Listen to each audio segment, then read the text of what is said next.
দিল্লিতে শিক্ষার্থীদের বিক্ষোভে পুলিশের লাঠিচার্জ ও টিয়ার শেল নিক্ষেপের পর রণক্ষেত্রে পরিণত হয়েছে যন্তর মন্তর এলাকা। এই তীব্র উত্তাপ রাজধানী ছাড়িয়ে আরো 7টি রাজ্যে ছড়িয়ে পড়েছে। স্থগিত করা হয়েছে ইন্টারনেট সেবা। অন্যদিকে পার্লামেন্টে শিক্ষামন্ত্রীর পদত্যাগের জোর দাবি জানিয়েছে বিরোধী দলগুলো। আন্দোলনকারীদের আইনি সুরক্ষার দাবিতে অনশন চালিয়ে যাচ্ছেন সোনম ওয়াংচুক, আর শান্তিপূর্ণ এই আন্দোলনে সমর্থন জানিয়েছেন Salman Khan.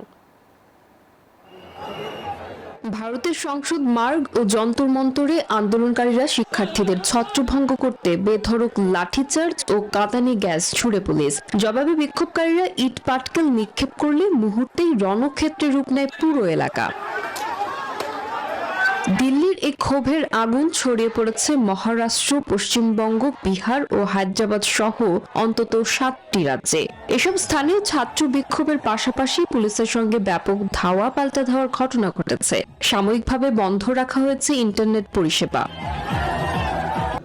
Bashundhara public school and college 2026 শিক্ষাবর্ষে ভর্তি চলছে। রাজপথের এই উত্তাপ আছড়ে পড়েছে পার্লামেন্টেও।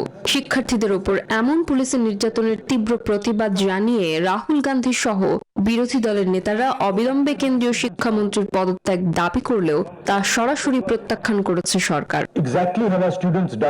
এদিকে শিক্ষার্থীদের এই যৌক্তিক ও শান্তিপূর্ণ আন্দোলনকে প্রকাশ্য সমর্থন জানিয়েছেন বলিউড সুপারস্টার সালমান খান। তবে কোনো রাজনৈতিক দল বা গোষ্ঠী যেন এই আন্দোলন ছিনিয়ে নিতে না পারে সে বিষয়ে সতর্ক করেছেন তিনি।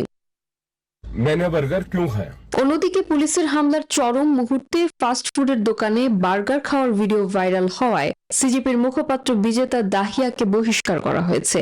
আর আন্দোলনকারীদের বিরুদ্ধে আইনি ব্যবস্থা না নেওয়ার সরকারি লিখিত আশ্বাস পেলেই অনশন ভাঙার ঘোষণা দিয়েছেন গুরুগ্রামের হাসপাতালে চিকিৎসাধীন জলবায়ু কর্মী Sonam Wangchuck. Desk report, news 24।